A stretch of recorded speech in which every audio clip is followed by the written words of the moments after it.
नमस्कार संस्कृत के प्रिय विद्यार्थियों, आप सभी का बहुत बहुत स्वागत है मैग्नेट ब्रेन्स पर। मैं पंकज तिवारी। तो हम लोग क्या पढ़ रहे थे? प्रथम चैप्टर विद्या अमृतम अश्नुते। ठीक, तो इसका हम लोगों ने अनुवाद भाग 1, 2, 3 कंप्लीट कर लिया था। आज हम लोग करने वाले हैं इसका अभ्यास कार्य। आप लोग रेडी हैं तो जल्दी से जल्दी वीडियो को लाइक कर दीजिए और अपने दोस्तों तक शेयर जरूर कर देना है। जिन विद्यार्थियों ने अभी तक चैनल को सब्सक्राइब नहीं किया है वो जल्दी से जल्दी सब्सक्राइब कर लेंगे, क्योंकि यदि जब तक सब्सक्राइब नहीं करेंगे तब तक उनको इसके पहले के वीडियोस नहीं मिलेंगे। एक बात ध्यान रखिएगा, भारत का एकमात्र ऐसा प्लेटफॉर्म मैग्नेट ब्रेन्स है जो आपको 100% फ्री एजुकेशन दे रहा है। 100% फ्री एजुकेशन के साथ साथ मैग्नेट ब्रेन्स आपको प्रोवाइड कराता है 2 प्लेटफॉर्म। एक तो मैग्नेट ब्रेन्स इंग्लिश मीडियम और magnet brains Hindi medium. Hindi medium पर कक्षा 6वीं से लेकर के कक्षा 12वीं तक के Delhi board, Bihar board, UP board, MP board, Rajasthan board, इन सभी बोर्डों का पाठ्यक्रम बिल्कुल और बिल्कुल फ्री दिया जाता है क्वालिटी कंटेंट के साथ। और जहां आप लोग पढ़ रहे हैं ये है आपका मैग्नेट ब्रेन्स इंग्लिश मीडियम। यहां पर केजी से लेकर के 12th क्लास तक की संपूर्ण कक्षाओं का संपूर्ण पाठ्यक्रम बिल्कुल और बिल्कुल फ्री दिया जाता है, ये भी क्वालिटी कंटेंट के साथ। तो फिर देर किस बात की है? चैनल को करिएगा सब्सक्राइब और वीडियो को करिएगा लाइक। एक बात और ध्यान रखना है कि मैग्नेट ब्रेन्स परीक्षा को ध्यान में रखते हुए कक्षा 6वीं से लेकर के कक्षा 12वीं तक के नोट्स भी प्रोवाइड कराता है। वो नोट्स जो आपकी परीक्षा में बेहतर से बेहतर और अच्छे से अच्छे नंबर लाने में आपकी मदद करेगा। तो नोट्स की जानकारी जरूर लीजिएगा, लिंक इन डिस्क्रिप्शन बॉक्स में नीचे मिल जाएगी ई नोट्स और ई बुक्स की संपूर्ण जानकारी। आज की हमारी जो क्लास है वो आज हम लोग आगे बढ़ेंगे। देखिए, कक्षा रहेगी आज हमारी कक्षा 12वीं संस्कृत ऐच्छिक शाश्वती द्वितीय भागा विद्या अमृतम अश्नुते एनसीईआरटी सॉल्यूशन। ठीक है, तो यहां पर ऐच्छिक को हम लोग पढ़ रहे हैं और ऐच्छिक तो आप लोग समझते हैं, पहले इलेक्टिव को हम लोगों ने पूरा किया। इलेक्टिव में हम लोग केंद्रिक जिसे हम हिंदी में बोलते हैं, और ये हमारा है जो ऐच्छिक है। ठीक, ध्यान रखना। अब यहां पर हम लोग पढ़ते हैं, क्या पढ़ेंगे यहां पर? अभ्यास कार्य को। तो ध्यान रखिएगा, पहले चैप्टर का पहला अभ्यास कार्य, ठीक है ना। पहले हम लोगों ने कोर को पढ़ा, अब हम लोग इलेक्टिव को पढ़ रहे हैं। तो इसमें पहला दिया हुआ है संस्कृत भाषया उत्तरम लिखत। ध्यान रखना, देखिए 12th क्लास के आप सभी लोग हैं, आप लोगों को लिए सबसे महत्वपूर्ण क्या है? सबसे पहले प्रश्न को जान लेना कि प्रश्न पूछ क्या रहा है। संस्कृत भाषया का मतलब होता है संस्कृत भाषा से, उत्तरम माने उत्तर को, लिखत माने लिखो। ठीक है, तो ये जो भाषया शब्द है ये तृतीय विभक्ति एक वचन का रूप है। भाषा, भाषाम, भाषया। भाषा के रूप आकारांत स्त्रीलिंग में चलते हैं हमारे, जैसे विद्या के चलते हैं, रमा के चलते हैं, वैसे ही भाषा के रूप चलते हैं। और उत्तरम शब्द जो है द्वितीय विभक्ति का एक वचन रूप लगा हुआ है संस्कृत भाषा से उत्तर को, और लिखत जो रूप लगा हुआ है ये लोट लकार आज्ञार्थक लगा हुआ है। तो उसने कहा है मध्यम पुरुष बहुवचन का रूप है, संस्कृत भाषा से उत्तर को लिखो। पहला प्रश्न आपके सामने दिया हुआ है, आपकी बुक में भी है, तो आप लोग ध्यान से जरूर देखें। लिखा हुआ है ईशावास्योपनिषद कस्याः संहितायाः भागा। ठीक, ईशावास्योपनिषद, जो ईशावास्य हमारा उपनिषद है, उस उपनिषद का कस्याः माने किस, संहिता माने संहिता का, भागा माने भाग है। ये जो ईशावास्योपनिषद है ये किस संहिता का भाग है, यहां पर ये पूछा गया है। तो कस्याः शब्द आपका यहां प्रश्न निर्माण करने वाला शब्द लगा हुआ है। ठीक, और ये षष्ठी विभक्ति का है, किम का रूप है पुल्लिंगवाची, वो स्त्रीवाची। किसका है? स्त्रीवाची किम का रूप है। जब हम लोग पढ़ते हैं तो इसमें पढ़ते हैं का, काम, कया, कस्यै, कस्याः, कस्याः और कस्याम। अब आप लोग समझ गए होंगे कि ये जो रूप लगा हुआ है ये षष्ठी विभक्ति एक वचन का है। आप कहेंगे कि सर ये तो पंचमी में भी है। हाँ बिल्कुल है, क्योंकि पंचमी और षष्ठी एक समान हमारा रूप बनाती है।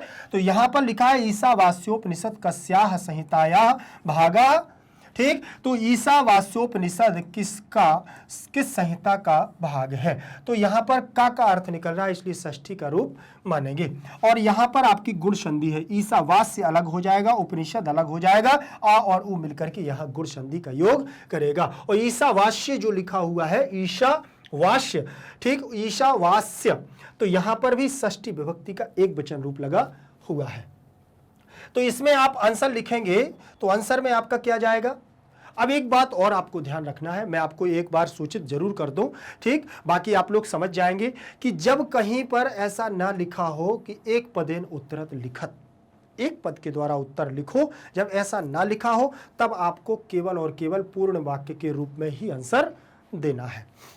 ठीक है, यहां पर देखिए देखिए लिखा हुआ है ईशावास्योपनिषद यजुर्वेद संहितायाः भागा।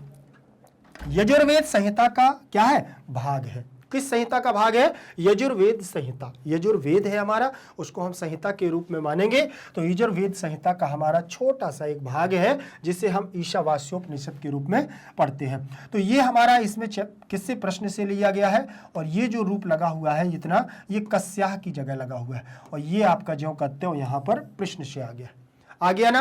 तो आपको यहां पर एक शब्द ही याद करना है, ज्यादा अत्यधिक आपको याद नहीं करना।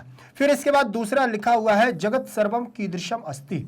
पूरा संसार है, पूरा संसार कीदृशम माने किस प्रकार, अस्ति माने है। ये संसार जगत सर्वम कीदृशम अस्ति, ये संपूर्ण जगत किस प्रकार है। तो बताइए ये पूरा संपूर्ण जगत में के क्या है, किस प्रकार का है, तो ईशावास्यम, अर्थात सब जगह ईश्वर की क्या है, प्राप्ति है, व्याप्त है, सर्वव्यापक ईश्वर ही है। इस जगत सर्वम ईशावास्यम अस्ति, ये संपूर्ण जगत किससे, ईश्वर से लिप्त है। हर जगह कण कण में आपका ईश्वर विद्यमान है। ध्यान रखिएगा, तो यहां पर भी कीदृशम की जगह केवल और केवल ईशावास्यम, ईशावास्यम लिखा हुआ है। तो यहां पर आपका एक पद आपको यहां पर भी याद करना है, अस्ति पद इसी से आ गया है और जगत पर सर्वम इसी से ही आपका पद आ गया है। इसके बाद आगे बढ़ेंगे और आगे तीसरे नंबर का प्रश्न है जो लिखा हुआ है पदार्थ भोगा कथम करणीया। ठीक, पदार्थों के भोग को कैसे करना चाहिए, मतलब संसार रूपी जो पदार्थ है हमारे, जैसे हम लोग शरीर का भरण पोषण करते हैं, प्राण पोषण करते हैं, ठीक, और संसार की सांसारिक विषय वस्तु का जो भोग करते हैं वो हमें कैसे करना चाहिए, इसमें उन्होंने यही बताया है पदार्थों के रूप में कि जो हम पदार्थों को भोग करते हैं वो हमें कैसे करना चाहिए। उन पदार्थों का भोग हमें त्याग रूप में, त्याग की भावना से करना चाहिए। देखिए मान के चलिए आप किसी भी चीज को, चाहे वो आप पैसे से ही ले लीजिए, सांसारिक पदार्थों का आप भोग कर रहे हैं तो आपको वो एक दिन त्यागना पड़ेगा।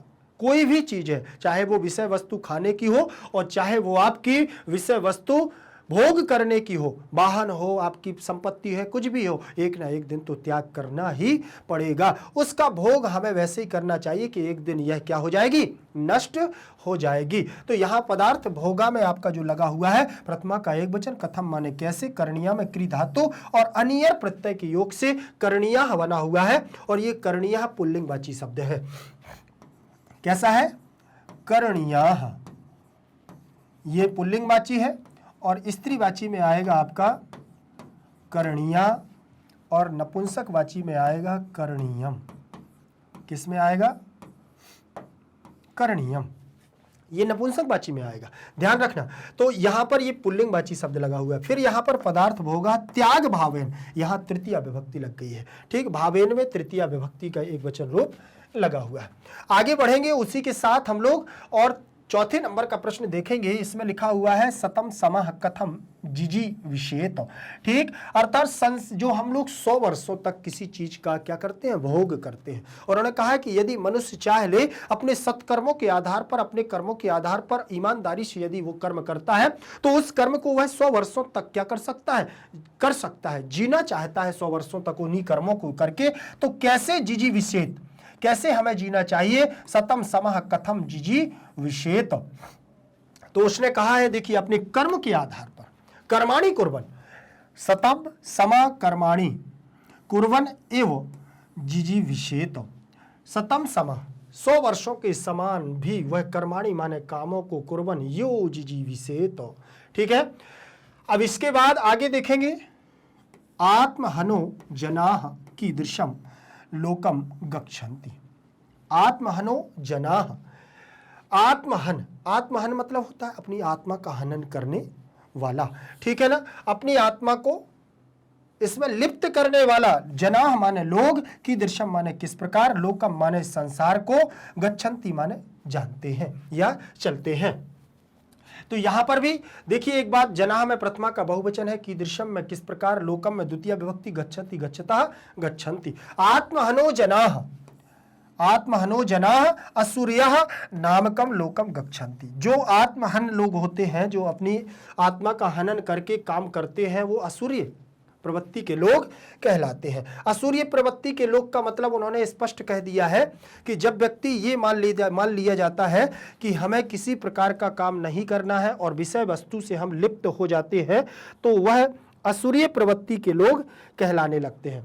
असुर्य प्रवृत्ति के लोग अर्थात सीधे सीधे हैं, बुरे कर्मों को हम लोग काम करते हैं, बुरे कर्मों को हम लोग कैसे निभाते हैं, बुरे कर्मों को हमें कब करना चाहिए कब नहीं करना चाहिए, वो असुर्य प्रवृत्ति के लोग कहलाते हैं। इसीलिए आत्महन जनाः, अपनी आत्मा का हनन करके और या अपनी आत्मा को परिपूर्ण करके असुर्याः नामकम लोकम गच्छन्ति, असुर्य योनि में वह व्यक्ति क्या कर देता है, चला जाता है। फिर इसके बाद लिखा हुआ है मनसोपि वेगवानः का, मनसोपि वेगवानः का, अपने मनसा माने अपनी इच्छाओं को भी क्या है, गतिशील करता है। कौन? हर जगह पर विद्यमान है, गतिशील है और प्राप्त करता है अपनी संपूर्ण प्रकार की इच्छाओं को। ऐसा कौन हो सकता है? ईश्वर हो सकता है, जिसे किसी भी परमिशन की जरूरत नहीं है, किसी की इच्छा की जरूरत नहीं है और उसे किसी भी प्रकार की जानकारी की जरूरत नहीं है। वो व्यक्ति होता है मनसोपि वेगवानः। कहा? ईशावास्यम, आत्मा। आत्मा ना तो कभी मरती है ना कभी जलती है और जहां चाहे वहां जा सकती है। मनसोपि वेगवानः आत्मा अस्ति।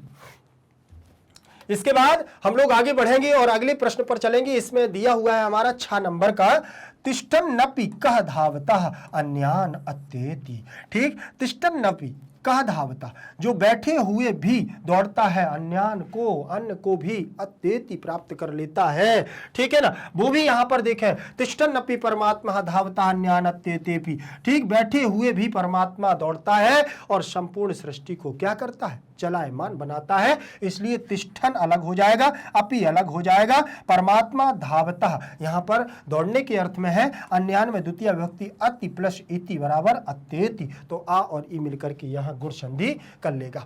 इसके बाद अगला दिया हुआ है, अंधतमाः के प्रविशन्ति। अंधकार में कौन प्रवेश करता है? अंधकार में कौन प्रवेश करता है? जो केवल और केवल एक चीज को, चाहे वो विद्या हो या अविद्या हो, उसको ग्रहण करता है, तो वह व्यक्ति किस में चला जाता है?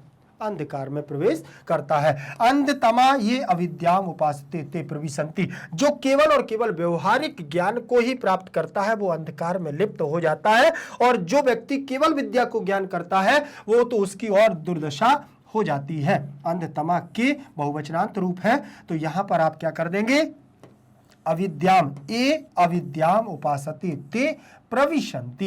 यहां बहुवचन रूप लग गया है, यहां द्वितीय और यहां बहुवचन का रूप लग गया है।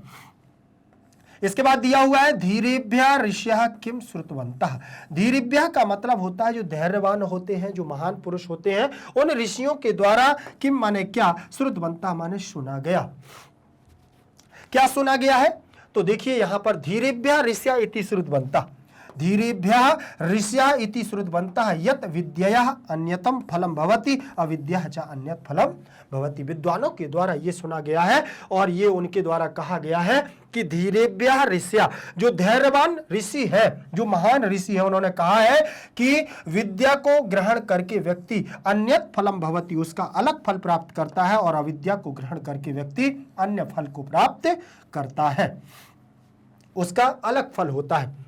धीरेभ्या में चतुर्थी विभक्ति, ठीक है ना, या पंचमी विभक्ति, पंचमी का बहुवचन और चतुर्थी का बहुवचन धीरेभ्या बनता है। ऋषि, ऋषि और ऋषिया, ये भी हमारा बहुवचन का रूप है प्रथमा का। श्रुतवन्ता में बहुवचन रूप है, विद्या में तृतीया का एक वचन है, और फलम में द्वितीया, भवति भवता भवति, तो ये लट लकार प्रथम पुरुष एक वचन का रूप है। अविद्या में तृतीया का एक वचन, फलम में द्वितीया, और भवति भवता भवन्ति, ये भी हमारा लट लकार प्रथम पुरुष एक वचन का रूप लगा हुआ है।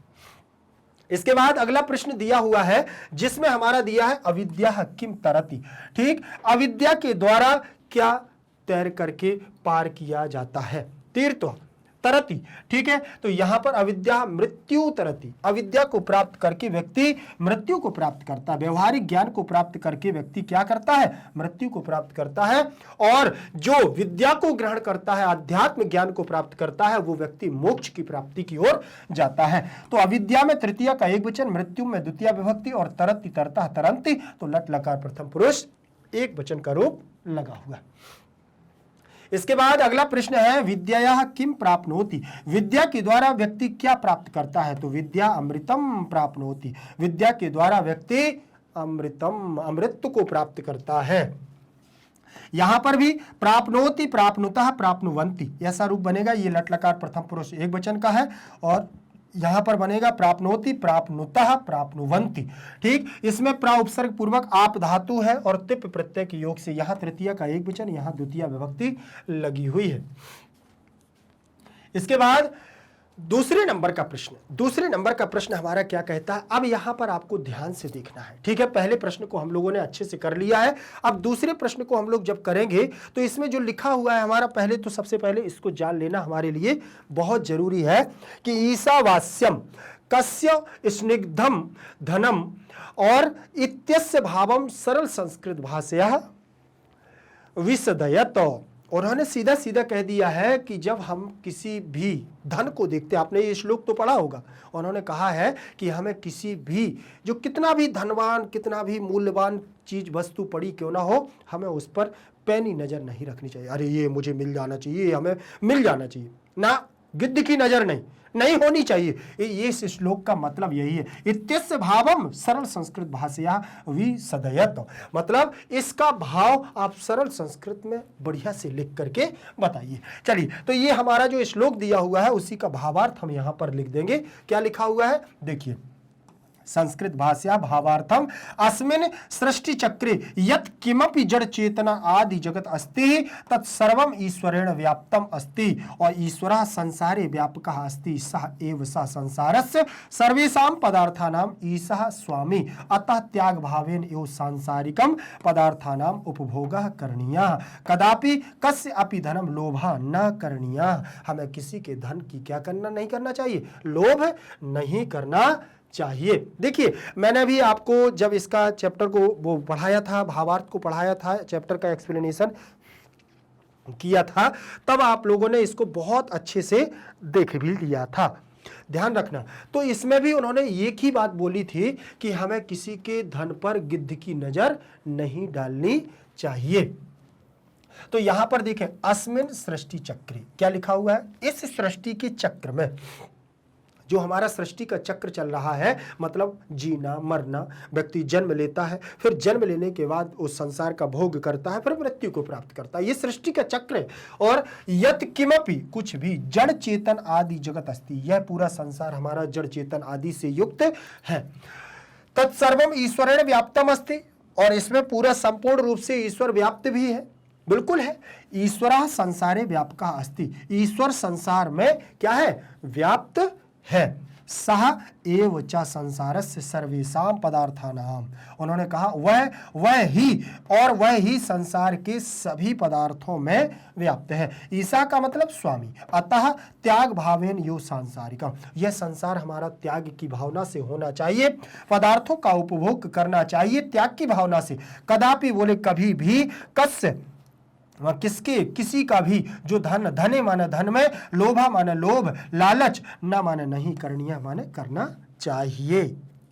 हमें किसी के भी धन को कभी भी लालच की दृष्टि से नहीं देखना चाहिए। यहां पर सप्तमी का एक वचन, ठीक, चेतनाधिकम, यहां दीर्घ संधि हो गई है, अस्ति स्था संति, लट लकार प्रथम पुरुष एक वचन, ईश्वरण्य में तृतीय का एक वचन है, अस्थि में फिर से लट लकार एक वचन, संसारी में सप्तमी का एक वचन, व्यापका और ईश्वरा में प्रथमा का एक वचन है, संसारस्य में षष्ठी का एक वचन, सर्वेषाम षष्ठी का बहुवचन रूप है, पदार्था नाम में भी आपका षष्ठी का बहुवचन रूप है, ठीक। त्याग भावेन में तृतीय का एक वचन रूप लगा हुआ है, पदार्थान नाम में भी षष्ठी विभक्ति का बहुवचन है। करणीय में क्री धातु अनियर प्रत्यय लग गया है, कदा प्लस अपि बराबर कदापि, तो यहां दीर्घ संधि हो जाएगी।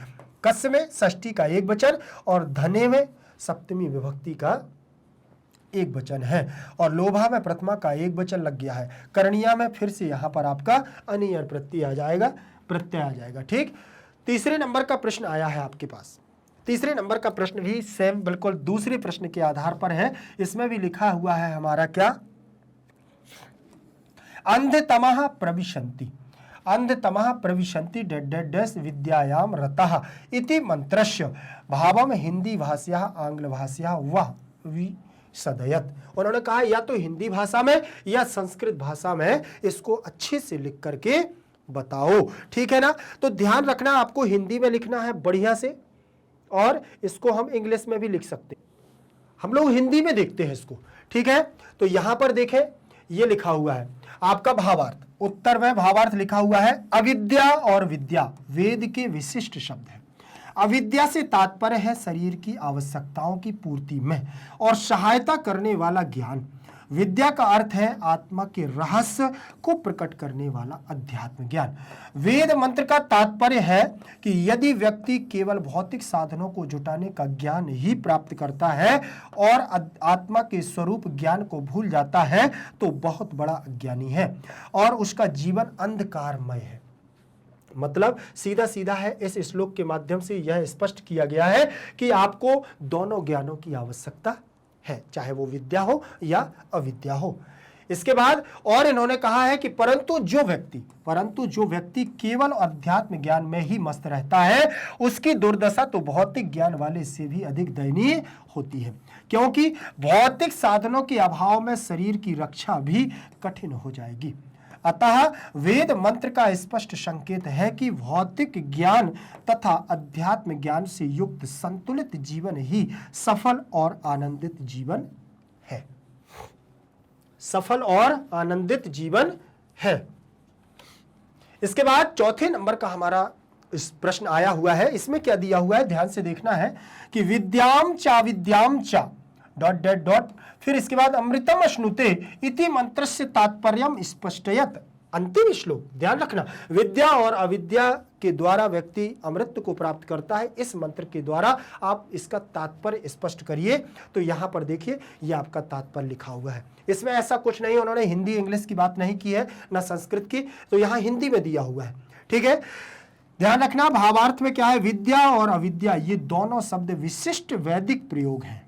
दोनों क्या है, ये दोनों शब्द चाहे विद्या हो या अविद्या हो, दोनों विशिष्ट हमारे क्या है, वैदिक प्रयोग है। विद्या शब्द का प्रयोग यहाँ अध्यात्म ज्ञान के अर्थ में हुआ है और इस जड़ चेतन जगत में सर्वत्र व्याप्त परमात्मा तथा शरीर में व्याप्त जीवात्मा के ज्ञान को अध्यात्म ज्ञान कहा जाता है। यह मोक्षदायी यथार्थ ज्ञान ही विद्या है। इससे भिन्न सभी प्रकार के ज्ञान को अविद्या नाम दिया गया है। ठीक है, अगर हम विद्या को ग्रहण करके क्या करते हैं, मोक्ष की प्राप्ति कर लेते हैं, और इसके अलावा जो भी हम संसार में भोग करते हैं वो हमारा अविद्या के अंतर्गत आ जाता है। फिर इसके बाद उन्होंने कहा है कि अध्यात्म ज्ञान से भिन्न सृष्टि विज्ञान, यज्ञ विज्ञान, भौतिक विज्ञान और आयुर्विज्ञान, गणित विज्ञान, अर्थशास्त्र, प्रौद्योगिकी, सूचना तंत्र आदि सभी प्रकार का ज्ञान अविद्या शब्द से समाहित हो जाता है। यह आध्यात्मेतर ज्ञान मनुष्य को मृत्यु दुख से छुड़वाता है और इसी अध्यात्म ज्ञान द्वारा मनुष्य फिर अमरत्व अर्थात मोक्ष को प्राप्त कर लेता है, जन्म मरण की चक्र से छूट जाता है। और इस प्रकार यह दोनों प्रकार का ज्ञान ही मनुष्य के लिए आवश्यक है, तभी वह इहलोक पर तथा परलोक दोनों की सिद्धि को प्राप्त कर सकता है। दोनों ज्ञानों को प्राप्त करना, इस पाठ से एक निष्कर्ष तो सामने निकल कर के आया है कि जितना हमारे लिए ज्ञान जरूरी है उतना ही व्यवहारिक ज्ञान हमारे लिए जरूरी है। मतलब आध्यात्म ज्ञान भी जरूरी है और व्यवहारिक ज्ञान भी हमारे लिए बहुत महत्वपूर्ण है। प्रश्न क्रमांक 5 पर चलते हैं, जिसमें लिखा हुआ है रिक्त स्थानानि पूर्यत। अब यहां पर आपके रिक्त स्थानों की आपको पूर्ति करना है। रिक्त स्थान में क्या दिया हुआ है, इदम सर्वम जगत।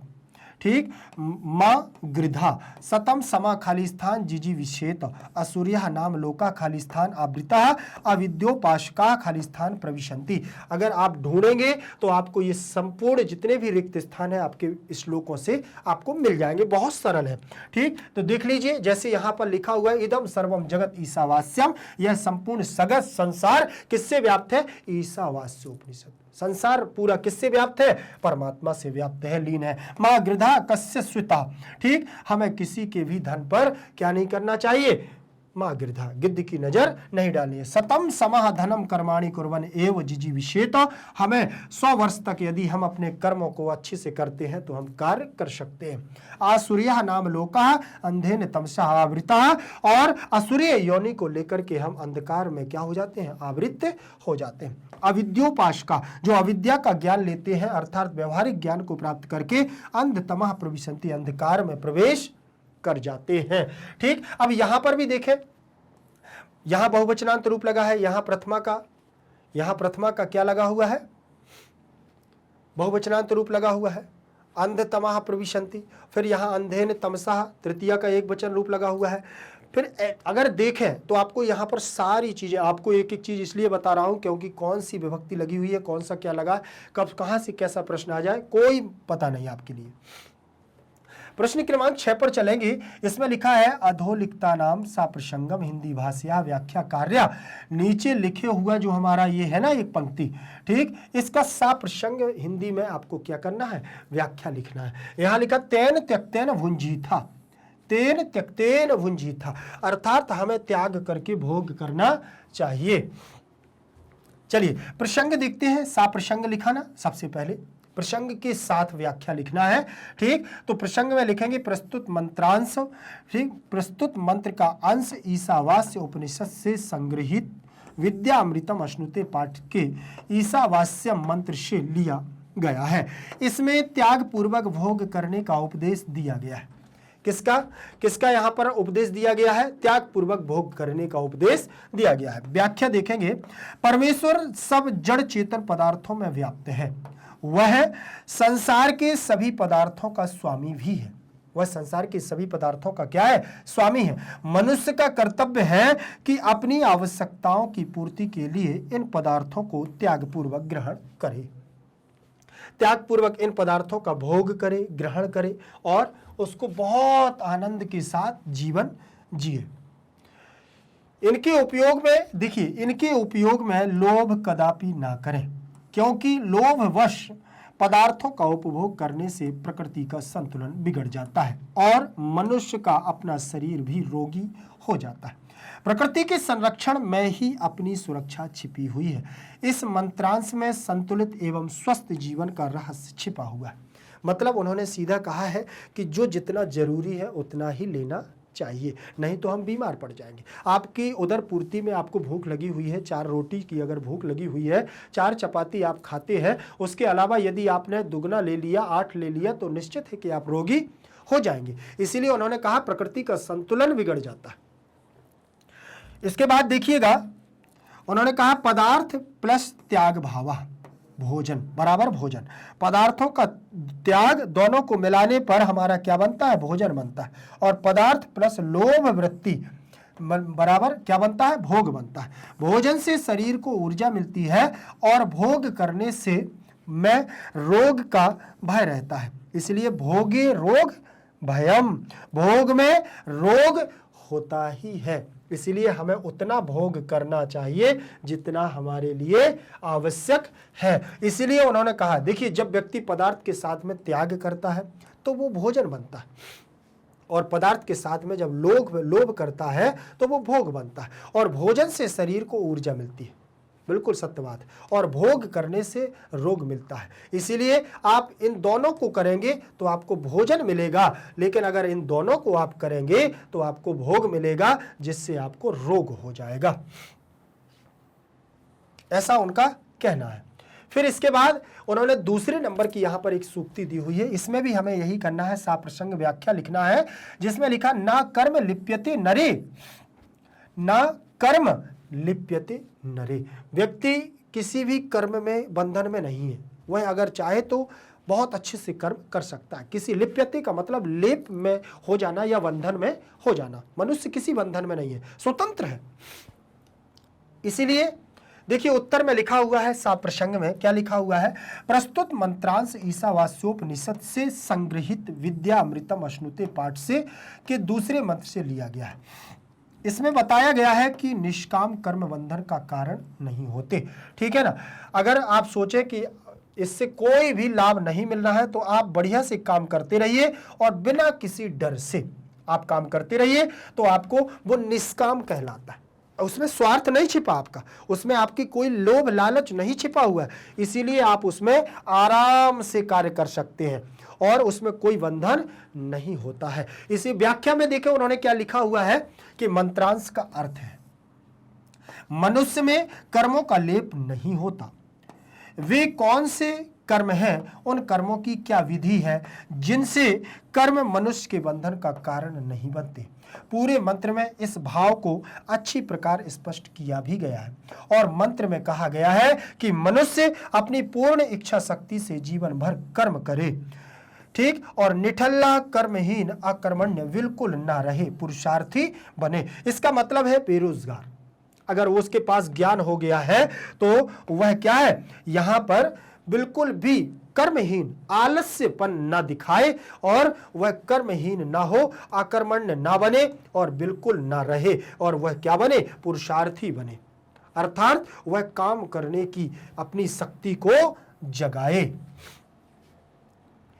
आगे देखें, और उन्होंने कहा है कि जिन पदार्थों को पाने के लिए हम कर्म करते हैं उनका वास्तविक स्वामी सर्वव्यापक ईश्वर ही है। वही प्रति क्षण हमारे अच्छे बुरे कर्मों को देखता है। अतः यदि मनुष्य पदार्थों के ग्रहण में त्याग भाव रखते हुए ईश्वर को सर्वव्यापक समझते हुए कर्तव्य भाव से, अनासक्त भाव से कर्म करता है तो ऐसे निष्काम कर्म मनुष्य को सांसारिक बंधन में नहीं डालते, अपितु उसे जीवन मुक्ति बना देते हैं। उसको क्या कर देते हैं, जीवन मुक्त बना देते हैं। ध्यान रखना।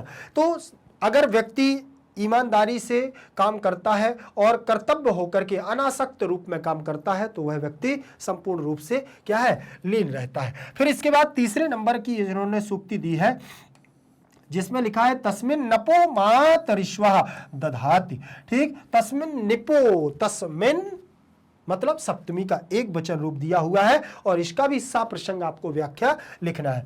इसमें प्रसंग में देखें क्या लिखा, प्रस्तुत मंत्रांश ईशावास्योपनिषद से संग्रहित विद्यामृतम अश्नुते पाठ में संकलित मंत्र से लिया गया है और इसमें वायु को जलों का धारण करने वाला कहा गया है।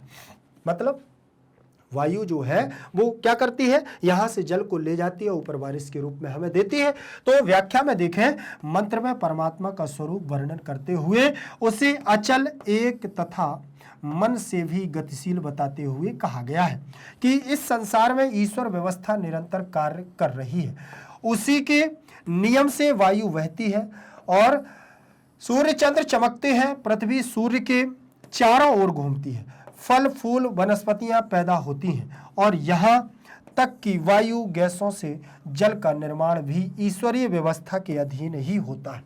मतलब ये जीवन का जो चक्र है, ये प्रकृति का जो चक्र है, सभी अपने अपने कार्यों में लगे हुए हैं। ज्वार भाटा उड़ना, समुद्र से जल ऊपर जाना, फिर बारिश के रूप में हमारे पास आना, ये भी प्रकृति का एक चक्र है जिसको लेकर के प्रकृति उसको निभाती है, अपने कर्मों में लीन रहती है। मित्र और वरुण नामक दो वायु तत्व गैसें हैं। ये दोनों गैसें हैं, इन्हें विज्ञान की भाषा में हाइड्रोजन तथा ऑक्सीजन कह सकते हैं। इनके मेल से H2O से जल का निर्माण होता है। मेल से ही क्या होता है, जल का निर्माण होता है। किसके, हाइड्रोजन और ऑक्सीजन, जिसे हम संस्कृत की दृष्टि से मित्र और वरुण कहते हैं। ठीक है ना। मित्र का मतलब सूर्य और वरुण का मतलब जल। ठीक है ना।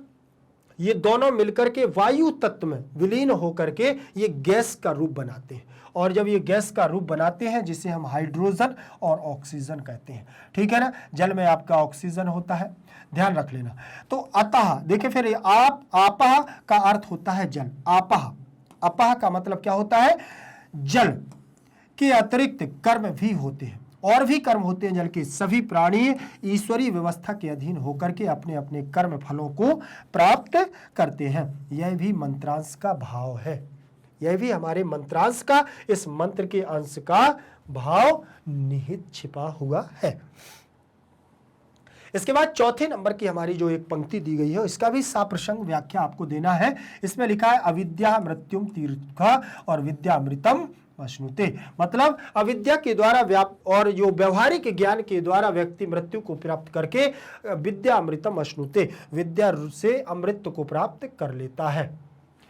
अविद्या से मृत्यु को और विद्या से अमृत को प्राप्त कर लेता है। प्रसंग देखिएगा, प्रस्तुत मंत्रांश ईशावास्य उपनिषद से संकलित विद्या अमृतम अश्नुते नामक पाठ से संग्रहित मंत्र से उद्धृत है। इस मंत्रांश में व्यवहारिक ज्ञान द्वारा मृत्यु को जीत करके अध्यात्म ज्ञान द्वारा अमृत प्राप्ति का रहस्य उद्घाटित किया गया है। फिर से इसका भावार्थ देखेंगे। विद्या और अविद्या ये दोनों शब्द विशिष्ट वैदिक प्रयोग है। विद्या शब्द का प्रयोग यहाँ अध्यात्म ज्ञान के अर्थ में हुआ है और इस जड़ चेतन जगत में सर्वत्र व्याप्त परमात्मा तथा शरीर में व्याप्त जीवात्मा के ज्ञान को अध्यात्म ज्ञान कहा जाता है। इसे कौन, जो जीवात्मा के ज्ञान को अध्यात्म ज्ञान कहा जाता है और सांसारिक विषय वस्तु को जानने वाला हमारा क्या कहलाता है, व्यवहारिक ज्ञान कहलाता है। यह मोक्षदायी यथार्थ ज्ञान ही विद्या है। इससे भिन्न सभी प्रकार के ज्ञान को अविद्या नाम दिया गया है। अध्यात्म ज्ञान से भिन्न सृष्टि विज्ञान, यज्ञ विज्ञान, भौतिक विज्ञान, आयुर्विज्ञान और गणित विज्ञान, अर्थशास्त्र, प्रौद्योगिकी, सूचना तंत्र आदि सभी प्रकार का ज्ञान अविद्या शब्द में समाहित हो जाता है।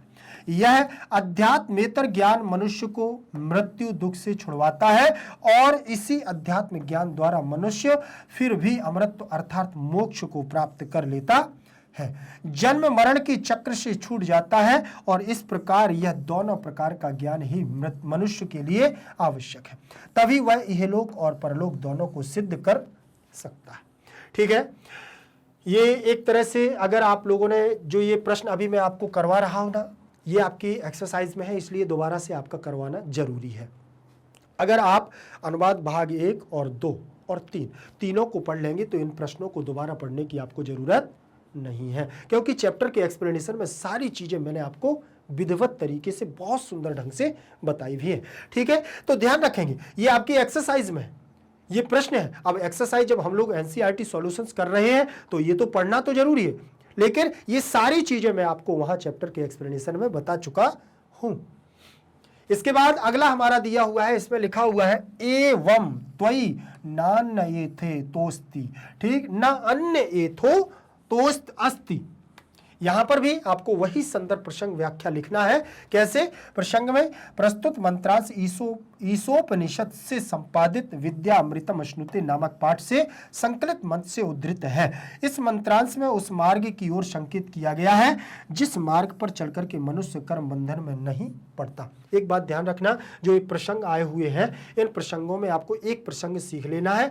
ठीक, इतना देखिए, यहाँ से प्रस्तुत मंत्रांश ईशो उपनिषद से संपादित विद्या अमृतम पाठ से लिया संकलित किया गया है, उद्धृत है। यहाँ तक ये तो आप एक जगह सीख लेंगे तो सारे में आपका काम में आ जाएगा। फिर इसका वर्णन होता है, इस मंत्रांश में कुछ मार्ग की ओर संकेत किया गया, उस मार्ग की ओर थोड़ा सा वर्णन हो जाता है कि क्या प्रसंग इसमें दर्शाया गया, थोड़ा सा लिख दिया जाता है बस। व्याख्या में मंत्रांश का सामान्य अर्थ होता है, इस प्रकार तुझ में कर्म का लेप नहीं होता, मतलब कर्म का बंधन नहीं होता, इससे भिन्न कोई मार्ग भी नहीं है। यह मंत्रांश ईशोपनिषद के पहले 2 मंत्र के उपदेश की ओर पाठक का ध्यान केंद्रित करता है। मतलब जो ये मंत्र है ये कहता है कि आपके शुरुआत के जो 2 मंत्र हैं उनको पहले विशेष रूप से पढ़ लो तो सारी बात आपको समझ में आ जाएगी कि ये सृष्टि में सर्वत्र जगह क्या है, ईश्वर विद्यमान होता है। ठीक, इसमें दिया हुआ है साधारण रूप से कर्म के संबंध में यह धारणा है कि कर्म चाहे अच्छा हो या बुरा हो, मनुष्य कर्म बंधन में अवश्य बंधता है। परंतु इन 2 मंत्रों में एक ऐसा मार्ग बताया गया है जिसके अनुसार कर्म करने और जीवन यापन करने पर मनुष्य कर्म बंधन में नहीं पड़ता। वह मार्ग है ईश्वर को सदा सर्वत्र व्यापक मानते हुए आसक्ति छोड़ करके कर्तव्य भाव से कर्म करने का मार्ग। अनासक्त भाव से किया गया कर्म सदा शुभ ही होता है, अतः ऐसे कर्म मनुष्य के बंधन का कारण नहीं होते, अपितु उसे जीवन मुक्ति बना देते हैं। इस मार्ग को छोड़कर के जीवन मुक्त होने का कोई दूसरा मार्ग नहीं है, कोई दूसरा मार्ग नहीं है। इसके बाद आगे देखें और इसके बाद अगली हमारी पंक्ति दी गई है, उसको भी ध्यान से देखें। लिखा हुआ है तांस्ते प्रेत्याभिगच्छन्ति एके च आत्महनो जना। ठीक, ये भी हमारे श्लोक में आया हुआ है। ठीक है, तो इसीलिए मैं आपसे कहता हूं कि आप अगर जिसने भी अभी चैप्टर का अनुवाद भाग 1, 2, 3 नहीं देखा है वो जाकर के अनुवाद भाग 1, 2 को जरूर देख लेगा। यहाँ वीडियो को लाइक करते हुए और चैनल को जिसने सब्सक्राइब नहीं किया वो पहले चैनल को सब्सक्राइब करेंगे, तब जाकर के प्लेलिस्ट पर उनको ये सारी चीजें मिल पाएंगी। ध्यान रखेंगे और दोस्तों तक यदि शेयर नहीं किया है तो उनको आपको शेयर भी कर देना है। ठीक है, अब इसका भी आप संदर्भ प्रसंग देखेंगे तो इसमें भी देखिए वही है प्रसंग हमारा कि प्रस्तुत मंत्रांश ईशोपनिषद से संकलित विद्या अमृतम अश्नुते पाठ नामक पाठ से संग्रहित मंत्र से उद्धृत है। इस मंत्रांश में आत्मा का तिरस्कार करने वाले मनुष्यों की मरण उपरांत गति के बारे में बताया गया है। मतलब जो आत्मा का तिरस्कार कर देता है उसको कौन सी गति प्राप्त होती है उसके बारे में बताया गया है। व्याख्या को देखें, आत्मा अमर है। कैसी है? अमर है, यह कभी नहीं मरता और आत्मा के विरुद्ध अधर्म का आचरण करना तथा आत्मा की सत्ता को स्वीकार न करना ही आत्महत्या है। आत्मा के दो रूप हैं, परमात्मा और जीवात्मा। परमात्मा संपूर्ण जड़ चेतन में व्यापक होकर के उसे अपने शासन में रखता है, अर्थात जो परमात्मा है और जो हमारी जीवात्मा है। जीवात्मा क्या कहलाती है?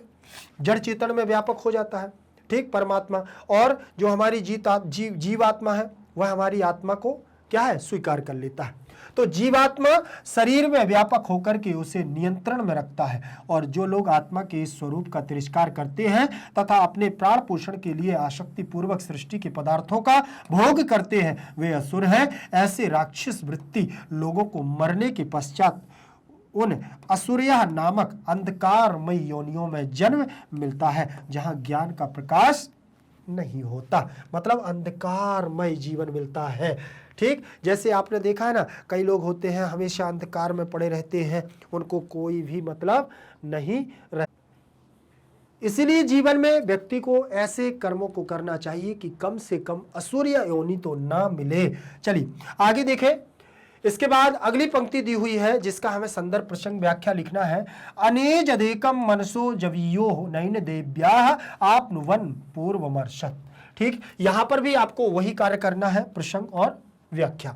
देखिए यहां पर लिखा हुआ है प्रसंगा।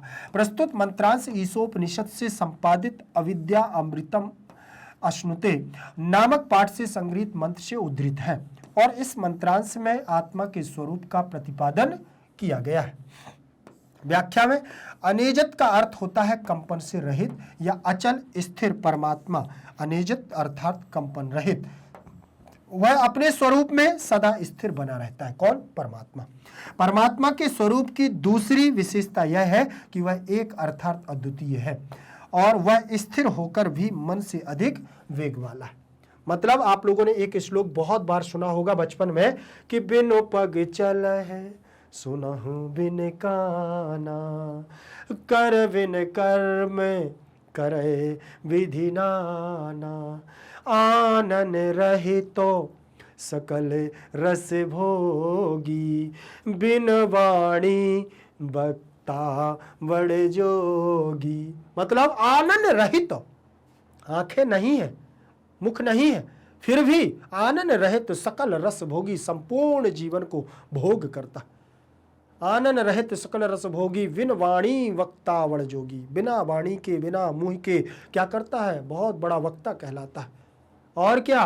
बिन पग चले, बिना पैरों के चलता है। सुनहु बिन काना, बिना काने की सब कुछ सुनता है। ऐसा है कौन? हमारा परमात्मा। उसका वेग इतना अधिक है, उसका वेग इतना अधिक है कि देव अर्थात प्रकाशक इंद्रियां उसको पकड़ ही नहीं पाती, क्योंकि परमात्मा सूक्ष्म से सूक्ष्म है और इंद्रियां केवल स्थूल वस्तु का ही ज्ञान कर पाती है। परमात्मा सर्वव्यापक है, अतः वह पूर्वम अर्षत, सभी जगह पहले से क्या है? पहुंचा हुआ रहता है। परमात्मा पहले विद्यमान रहता है। हम लोग सोच लेते ना, नहीं यहां कोई नहीं है, वहां ईश्वर है, ईश्वर विद्यमान है। 7 नंबर की एक्सरसाइज पर चलेंगे। 6 नंबर में काफी हमारी पंक्तियां थी जिनका हम लोगों को क्या करना था? संदर्भ प्रसंग। इसमें लिखा है उपनिषद मंत्रयोः अन्वयम लिखत। ठीक, इस मंत्र का आपको क्या लिखना है? केवल अन्वय लिखना है। अन्वय को देखें, इसमें देखें क्या लिखा है कि अन्य देवाहुर विद्यया अन्यादाहुर अविद्यया इति सुश्रुवम धीराणाम ये न तद विचक्षिरे। ठीक, इसमें भी आपको अन्वय लिख देना है। देखिए, अन्वय लिखने का आपको बता दूं, विद्यया, ये विद्या, ये विद्यया पहले आ गया है।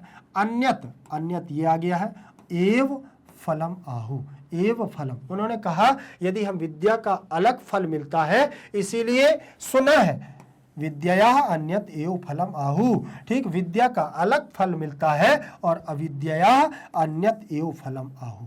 ठीक, और अविद्या, ये अविद्या अन्यत आहुर। ठीक, इति सुश्रुवम धीराणाम, ऐसा हमने किससे? विद्वानों से सुना है। ये न तत् जक्षिरे इति धीराणाम वचांसी सुश्रुवम ये न तत् विचक्षिरे। अन्वय में व्यवस्थित क्रम में हम सही रूप से अर्थ को निकाल पाए, वो हमारा अन्वय कहलाता है। फिर इसके बाद दूसरे नंबर में भी आपको यही लिखना है कि अनेज अधिकम मनसु जबियो नैने देवा आपनुवन पूर्व मर्षत और तद्वद तद्धावतो अन्यानत्तेति तिष्ठत तस्मिन् नपोह मातरिश्वा दधाति। इसमें भी आपको अन्वय कर देना है। ठीक, आप इसका सबसे सॉल्यूशन, सबसे सरल क्या होता है? आप इन शब्दों को अलग अलग कर दें। ठीक, जैसे अनेजत लिखा है ना, अनेजत, यहां से इतना अलग कर दिया, यहां व्यंजन संधि हो गई है, ताकि स्थान पर यहां ता आ गया, यहां दा है, लेकिन यहां ता के स्थान पर दा हुआ है तो हमारी व्यंजन संधि, जसत्व संधि हो गई है। और एकम शब्द अलग हो गया है। मनसा, यहां ओ है, विसर्ग के स्थान पर ओ हो गया, विसर्ग संधि हो गई तो मनसा अलग हो गया। जविया, यहां आपकी विसर्ग संधि हो गई है तो जविया आ गया है। ठीक, फिर इसके बाद देवाह एनत ना आपनुवत, आपनुवत ये अलग हो जाएगा और पूर्वम अर्षत अलग अलग हो गया। सब कुछ अलग अलग कर देना है, वो अन्वय आपका हो जाता है। तत् तिष्ठत धावता, तत् तिष्ठत धावता। ठीक है ना, तत् तिष्ठत धावता अन्यान अत्येति, अन्यान अत्येति। मातरिश्वाह, मात्र ईश्वाह दधाति तस्मिन् मातरिश्वाह अपह दधाति। अपह मतलब जल। आगे देखें, 8वें नंबर का हमारा प्रश्न दिया हुआ है। इसमें लिखा हुआ है प्रकृति प्रत्यम च योजित्वा पद रचनाम कुरुत। प्रकृति और प्रत्यय को जोड़ करके पद रचना करना है, शब्दों को बनाना है। ठीक, जैसे यहाँ लिखा त्यज प्लस कृत और क्री प्लस सत्री, तत् प्लस तसिल। इन प्रत्ययों को जोड़ करके आपको शब्द बनाना है। शब्द बनाना है तो सबसे पहले तो आप शब्द देखो तो आपको बनेगा। ये कैसे बना हुआ है? त्यक्ता। ठीक है, तो ये सबसे पहले आपको ये देखना है त्यज धातु से त्यक्ता कैसे बना है, कित प्रत्यय लग करके। त्यज धातु है और कित प्रत्यय लगा हुआ है। ठीक, ये विसर्ग मैंने लगा दिया है और कित प्रत्यय में विसर्ग नहीं होता है, प्रथमा का एक वचन है पुल्लिंगवाची, इसलिए त्यक्ता लगा दिया। ठीक, अब त्यज धातु में यहाँ कित प्रत्यय में केवल ता शेष रहता है, केवल ता, क्योंकि प्रत्यय में एक बात ध्यान रख लेना, यहाँ पर लसक्व तद्धिते सूत्र लगेगा। लसक्व तद्धिते, लसक्व तद्धिते सूत्र लग जाएगा और यहाँ का की संज्ञा और तत्सलोपा से लोप हो जाएगा, ता शेष बचेगा। त्यज में आपका ज्यों का त्यों रहेगा। यहाँ पर जा के चा छा जा, चा वर्ग का तीसरा है तो चा चोकू एक सूत्र होता है तो वो चा वर्ग के स्थान पर का वर्ग कर देता है। तो यहां पर का वर्ग का तीसरा अक्षर क्या हो जाएगा? त्यग, त्यग हो जाएगा। क्या हो जाएगा? त्यग, ऐसा हो जाएगा। फिर ये अपने ही उसमें चरत्व भाव हो जाएगा, चरत्व संधि से, व्यंजन संधि से, तो ग अपने ही वर्ग के पहले अक्षर में पहुंच जाएगा और त्यक बन जाएगा। क्या हो जाएगा? त्यक बन जाएगा और ता बन जाएगा और यहां पर आ जाएगा आपका त्यक्त, ये बन गया और एक वचन का रूप लग जाएगा त्यक्ता, बन गया है ना त्यक्ता। ऐसे आपको ये सिद्ध करना।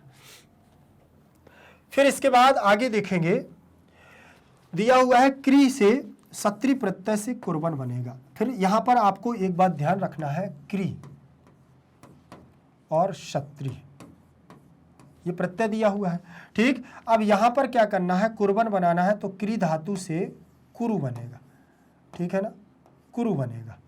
फिर इसके बाद सत्री का शा की संज्ञा, री की संज्ञा और अत बच जाएगा, अत को आपका अन हो जाएगा, अत को आप अन कर दोगे तो यहां पर आपकी यण संधि लग जाएगी। यहां ऊ लगा है ना, ऊ को वा आदेश होता है, ऊ को यण संधि से क्या हो जाता है, वाह हो जाएगा, तो रा आपका आधा हो जाएगा, वाह भी आपका आधा हो जाएगा। यहां क्या हो गया था, अन। अब यहां पर आपको क्या करना है, इस रा को ऊपर ले जाएंगे, क्यों, जल तुम्बिका न्यायन रेफस्य ऊर्ध गमनम, वह भी आपका आधा है तो आ इसमें मिल जाएगा और ना आपका आ जाएगा, बन जाएगा कुर्बन, बन गया ना। ऐसे आपको बनाना ये कुर्बन, ठीक। एक बात ध्यान रखना कि मैं आपको बहुत सीधे सिंपल तरीके से इनको समझाने की कोशिश कर रहा हूं, ठीक। अगर समझ में ना आए तो मुझे कमेंट सेक्शन में जरूर दे देना, ध्यान रखना। फिर तत् प्लस तसिल प्रत्यय से यहां ततः बना हुआ है, तो यहां पर भी आपका क्या है, केवल तत् बचेगा, तत् और तसिल का ता शेष बचेगा। तसिल के यहां पर आपका तसिल प्रत्यय के यहां पर ता शेष बच जाएगा, यहां भी ता बचेगा, दोनों को जोड़ेंगे तत् बन जाएगा, ठीक। और एक का रूप ततः बन जाएगा, ऐसे आपका बन जाएगा ततः, ठीक है। फिर इसके बाद आगे देखें और प्रश्न क्रमांक 9 नंबर का, इसमें लिखा है प्रकृति प्रत्यय विभागम क्रियता। अब आपको यहां पर क्या करना है, विभाग मतलब अलग अलग करना। तो अलग अलग कैसे करेंगे, चलिए अलग ऐसे करेंगे, जैसे प्रेत्य दिया हुआ है तो प्र उपसर्ग है और ई धातु है, ल्यप प्रत्यय से यहां पर प्रेत्य बन जाएगा, ई के स्थान पर या आदेश हो जाएगा और आ और ई मिलकर के यहां क्या बन जाएगा, गुण बन जाएगा। इसका आ और इसका ई मिलकर के एक की मात्रा लग जाएगी और ल्यप प्रत्यय में या बच जाएगा शेष और बन जाएगा आपका प्रेत। तीर्खा में देखो यहाँ पर त्रि धातु से आपका कित्वा प्रत्यय से त्वा बच जाएगा यहाँ शेष में और बन जाएगा। फिर इसके बाद धावता में भी आपको ध्यान रखना है, धाव धातु सत्री प्रत्यय नपुंसक लिंग, षष्ठी विभक्ति एक वचन में बनता है आपका धावता। तिष्ठत में स्था धातु सत्री प्रत्यय नपुंसक लिंग का प्रथमा विभक्ति एक वचन में बन जाएगा तिष्ठत। तो जबीय का दिया हुआ है जब धातु ईसुन प्रत्यय और ईयस। अब यहां पर एक बात ध्यान रखना, जो ये लगा हुआ है ना, इसका मतलब ये है कि ईसुन प्रत्यय से यस शेष बचता है, ऊ और ना का लोप हो जाता है। नपुंसक लिंग प्रथमा विभक्ति एक वचन में रूप बनेगा आपका जबीया, ठीक है। देखिए मैंने अभी केवल और केवल इनका प्रकृति और प्रत्यय विभाग मतलब अलग अलग किया है और कोई इस पर ज्यादा कमेंट नहीं किया है, ठीक। फिर इसके बाद प्रश्न क्रमांक हमारा 10वां रहेगा, जिसमें लिखा है अधो लिखितानि पदानि आश्रित वाक्य रचनाम कुरुतो। नीचे लिखे हुए पदों के आश्रित मतलब आधार मान करके वाक्यों की रचना करो। तो यहां लिखा है जगत्याम धनम भुंजीता सतम कर्माणि तमसा त्वयि अविगच्छन्ति प्रविशन्ति धीराणाम और विद्यायाम भूयः समा। इनका सहयोग लेकर के आपको क्या करना है, वाक्यों की रचना करना। अगर जरूरत पड़े तो आप इनकी वाक्यों की वो क्या कर सकते हो, इनकी विभक्तियां चेंज भी कर सकते हो। जैसे जगत्याम शब्द दिया तो जगत्याम अनेक गृह उपगृह च सन्ति। इस सृष्टि में अनेक ग्रह और उपग्रह हैं, इस सृष्टि पर अनेक ग्रह और उपग्रह हैं। धनम दिया हुआ है, कस्य अपि धनम मा गृधा, किसी के भी धन पर हमें गीध की नजर नहीं डालनी चाहिए, ठीक। कस्य अपि धनम मा गृधा। फिर भुंजीता शब्द दिया हुआ है, भुंजीता में जगता भोगान त्याग भावेन भुंजीता, जगत में हमें पदार्थों का भोग त्याग की भावना से करना चाहिए। शतम कर्माणि कुर्बन यो शतम वर्षाणि जीवी विशेत, अर्थात अगर व्यक्ति अच्छे कर्मों को करना चाहता है तो वो लगातार 100 वर्षों तक कर सकता है। कर्माणि सदा शुभानि कर्माणि एव कुर्यात्। कर्माणि सदा शुभानि कर्माणि एव कुर्यात्। ठीक, अर्थात हमें सभी कर्म हमेशा शुभ कर्मों को करना चाहिए। इसके बाद आगे दिया है तमसा। तमसा मतलब अंधकार। एतत् कूपम तमसा अमृतम अस्ति। यह कूप, यह कुआं जो है, जो अंधकार, जब व्यक्ति अविद्या को ग्रहण करके अंधकार में प्रवेश करता है तो यह कुआं तमसा से आवृत है, अंधकार रूपी से क्या हो जाता है, ढक जाता है। त्वयि, त्वयि का स्निहयति, तुम्हारे द्वारा तुम में क्या है, स्निहयति। अभिगच्छन्ति, छात्राः पठनाय गुरुम अभिगच्छन्ति, छात्र पढ़ने के लिए गुरु के पास जाते हैं। प्रविशन्ति, अविद्यायाः उपासका अंधतमः प्रविशन्ति, अविद्या से, अविद्या के जो उपासक हैं वह अंधकार में प्रवेश करते हैं। धीराणाम, धीराणाम उपदेशाः धैर्येण श्रोतव्यः, जो धैर्यवान पुरुष होते हैं, महान पुरुष होते हैं, उनका उपदेश धैर्यता के साथ श्रोतव्य माने सुनना चाहिए। विद्यायाम प्रायः योगिनः विद्यायाम एव रतः भवन्ति, प्रायः जो योगी पुरुष होते हैं वो विद्या में ही लीन रहते हैं। भूयः स आगत्य भूयः अगच्छत्, वह आकर के क्या है, आया और वो गया। समः सदाचारिणः जनः सतम समः जीवंती, जो सदाचारण होता है, जिसके आचरण अच्छे होते हैं, वैसे लोग 100 वर्षों तक क्या करते हैं, जीते हैं। इसके बाद प्रश्न क्रमांक हमारा 11 नंबर का है, जिसमें दिया हुआ है संधि संधि विच्छेदम वा कुरुत। मतलब कुछ पद यहाँ पर आपके दिए गए हैं जो संधि युक्त है और कुछ पद ऐसे हैं जिनका आपको संधि विच्छेद भी करना है। तो संधि युक्त पदों के साथ में हम संधि करेंगे और जो हमारे संधि युक्त पद नहीं है उनको हम क्या करेंगे, उनको अलग अलग करेंगे। जैसे ईसावास्यम, तो ईस प्लस वास्यम अवास्यम, तो यहां हो जाएगा ईस प्लस अवास्यम दिया हुआ है। देख लीजिए, कुर्बन ने भी है, कुर्बन प्लस एव प्लस ई है, फिर जीजी विशेष सतम, जीजी विशेष छतम। ऐसे आप देखिए, पहले ये बने हुए हैं, अब इनको अगर आपने संधियां पढ़ी होंगी तो आप सारी चीजें इनको अच्छे से कर सकते हैं। कैसे, जैसे ईसा अवास्यम लिखा है, ईस प्लस अवास्यम, अवास्यम अवास्यम दिया हुआ है। इसका आ ले लेना और इसका आपको बड़ा आ, दोनों को मिलाएंगे बड़ा आ बन जाएगा। फिर यहाँ पर आपका ईश दिया हुआ है, ये आधा हो जाएगा और यहाँ वास्यम शब्द दी जाएगा, आ की मात्रा इसमें लग जाएगी, तो ये क्या बनेगा, ईसा वास्यम बन जाएगा, ईसा वास्यम बन गया ना। तो यहाँ पर आपकी दीर्घ संधि हो जाएगी, अकाह सवर्णे दीर्घा सूत्र से। फिर इसके बाद कुर्बन नेह, तो कुर्बन यहाँ पर आपको ये ए की मात्रा लग जाएगी और नुट का आगम होकर के ए की आपकी यहाँ पर भी क्या हो जाएगा, गुण हो जाएगा और वहाँ पे क्या हो जाएगी, इसकी मात्रा लग जाएगी। इसके बाद भी हम लोग बहुत सारी संधि। इसके बाद हमारा तीसरा नंबर रहेगा जिसमें लिखा हुआ है जीजी विषेद प्लस शतम।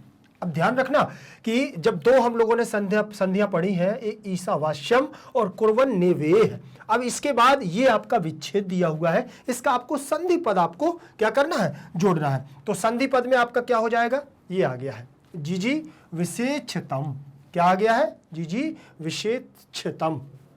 अब इसमें आपको याद रखना है कुछ नहीं, देखो यहां पर यहां तक आ गए ना हम लोग, यहां तक आ गए। अब इसके बाद ये हमारा ता बचा हुआ है और शा और तम, तो यहां पर ये आ गया, लेकिन बीच में अभी आपको चा मिल रहा है, क्या मिल रहा है, चा। तो इसके लिए एक हमारा सूत्र है छे चा, कौन सा है, छे चा। ये संधियों में सूत्र होता है कि जब हमारा किसी व्यंजन के बाद यदि हमारा दूसरे पद में छा होता है तो बीच में चा का आगम हो जाता है, ठीक, तुक का आगम होता है जिसे हम तुक कहते हैं, ठीक। तो तुक से ता आ जाता है, ता के स्थान पर चा हो जाता है, इतना आपको ध्यान रखना है। तो यहां पर पहले हम इस शकार को क्या करेंगे, छकार में परिवर्तित करेंगे। आप लोगों ने बहुत बार एक बार देखा होगा तत् प्लस शिवा, तत् प्लस शिवा, तो इससे हमारा सूत्र वो बनता है पद तत्शिवा, क्या बनता है, तच्छिबा। आप लोग 12th क्लास वाले हैं तो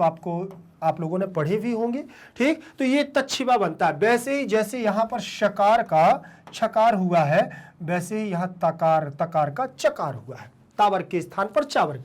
तो यहाँ पर भी आपको व्यंजन संधि का योग लगा देना है, ठीक। फिर इसके बाद हम लोग अगले पद पर चलेंगे और अगला पद दिया हुआ है तत् प्लस धावत, तत् प्लस धावता। तो तत् धावता क्या लिखा है? तत् धावता।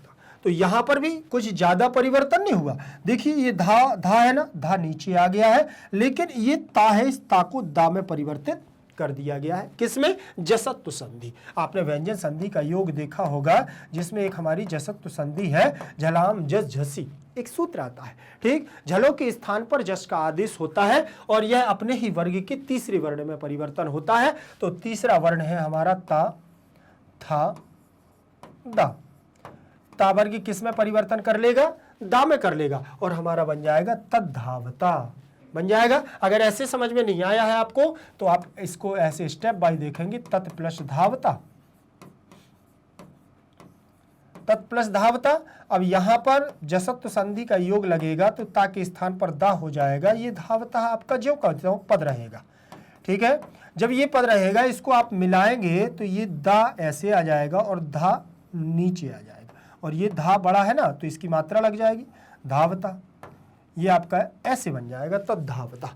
फिर इसके बाद दिया हुआ है अनेजत एकम, अनेजत प्लस एकम। तो यहां पर भी देखिए ता के स्थान पर दा हुआ है, तब तो यहां देकम बना हुआ है, बना है कि नहीं बना?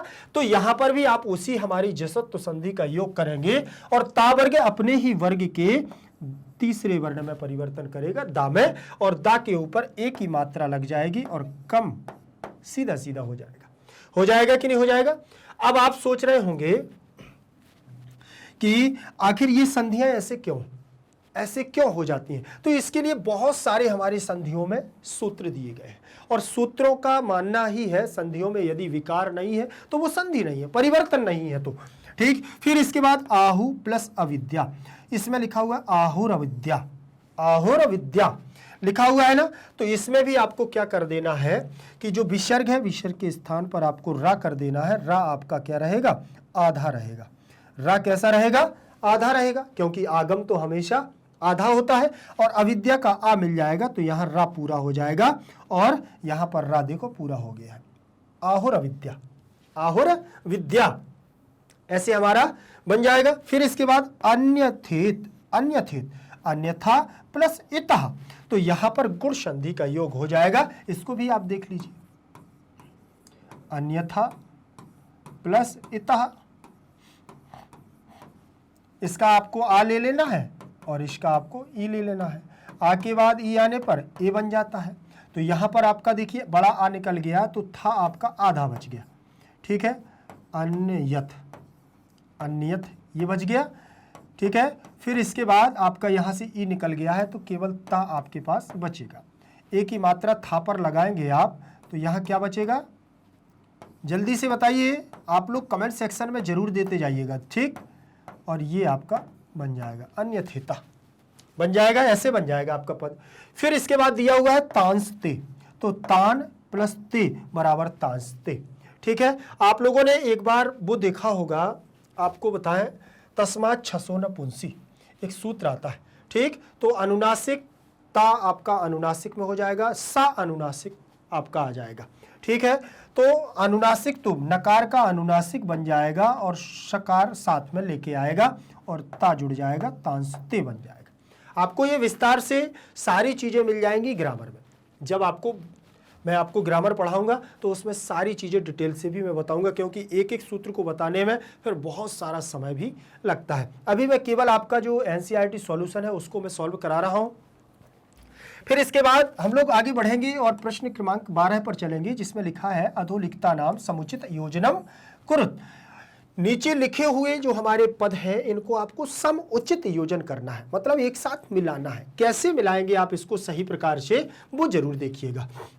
धनम दिया हुआ है तो वायु से मिलेगा क्या? आत्मानम ये ग्रंथि से मिलेगा, श्रुतवंता इसमें से मिलेगा, तमसा अमृता से मिलेगा, वर्षाणी से, अमरता से, वित्तम से।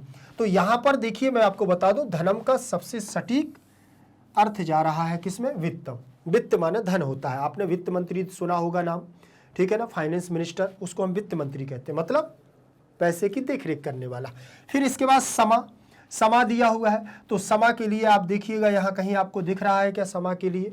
चलिए ठीक है, आप नहीं समझ पा रहे हैं, कोई दिक्कत नहीं, अभी इसको छोड़ देते हैं, आपके अनुसार मैं भी कर रहा हूँ। फिर यहाँ असुरिया लिखा हुआ है, असुरिया लिखा हुआ है, ठीक, तो असुरिया का मतलब असुरीय योनि, ठीक, तो इसको भी छोड़ दिया। आत्महना लिखा हुआ है, तो आत्मानम ये घ्नन्ति, जो बनता जाए पहले उसको करते जाओ, अपने आप ये सारे मिल जाएंगे, अपने आप मिल जाएंगे।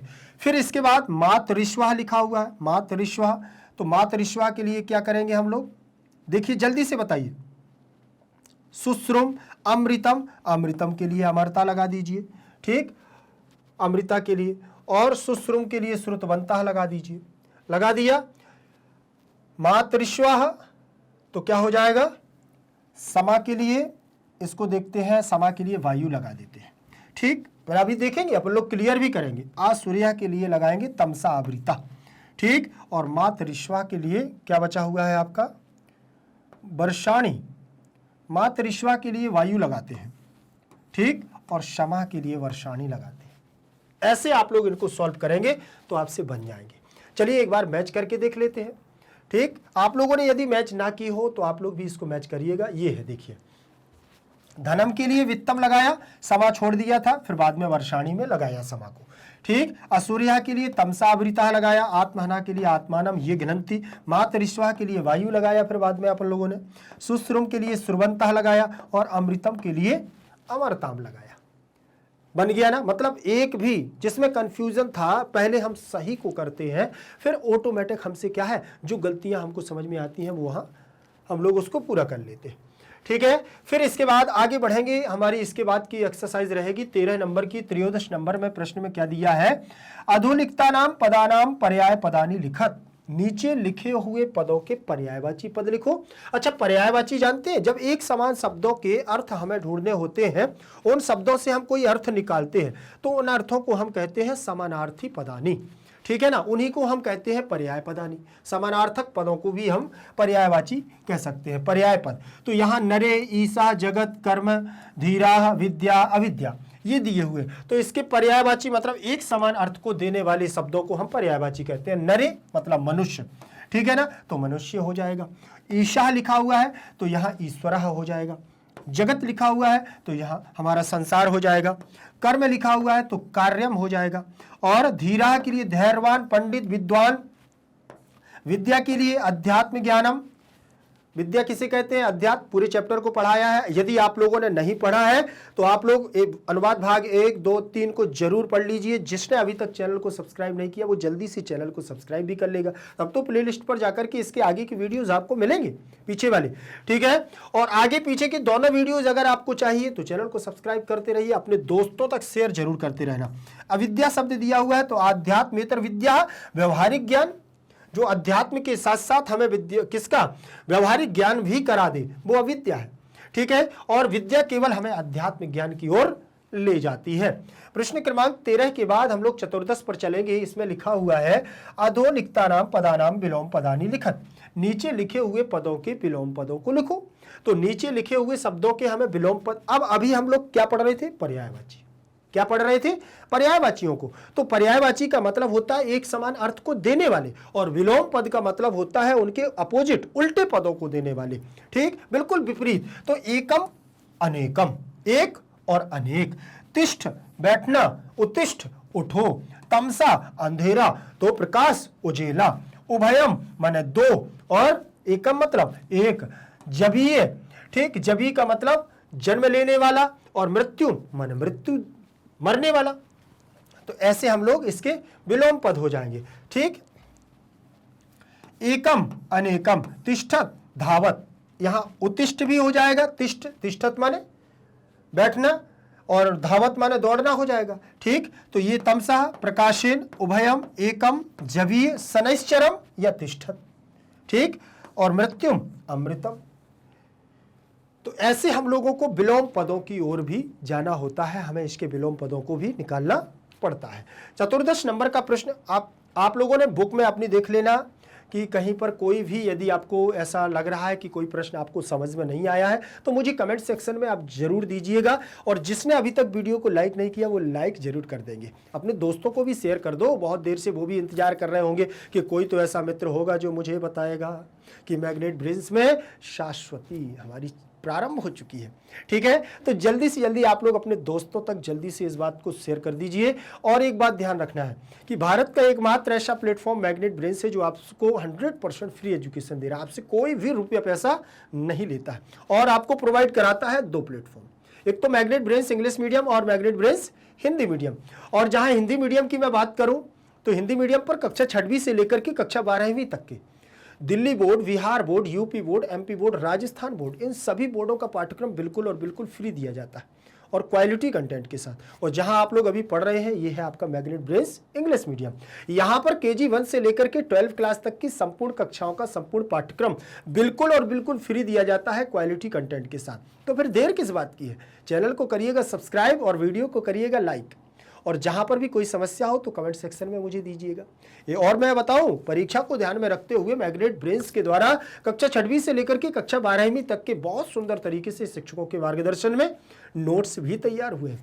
वो नोट्स जो आपकी परीक्षा में बेहतर से बेहतर नंबर लाने में आपकी मदद करेंगे। तो नोट्स की जानकारी जरूर लीजिएगा। कैसे मिलेगी तो वो मैं आपको बताता हूं। लिंक इन डिस्क्रिप्शन बॉक्स में आपको नीचे जाना है तो ऐसे 2 आइकन मिलेंगे, ई नोट्स और ई बुक्स। यहां से संपूर्ण जानकारी आपको नोट्सों की मिल जाएगी, कैसे आप तक पहुंचेंगे वो भी आपको जानकारी मिल जाएगी। आप लोग सोशल मीडिया पर अन्यत्र जगह भी एक्टिव होंगे, जैसे Facebook, Insta, Telegram, Twitter, WhatsApp group आदि पर। तो वहां पर भी जाकर के आप मैग्नेट ब्रेन्स को सर्च करिए और बहुत सुंदर सुंदर वीडियोस प्राप्त कर सकते हैं। ध्यान रखेंगे, बहुत जल्द मिलूंगा इसके आगे के वीडियोस लेकर के। तब तक के लिए जयतु संस्कृतम, जयतु भारतम।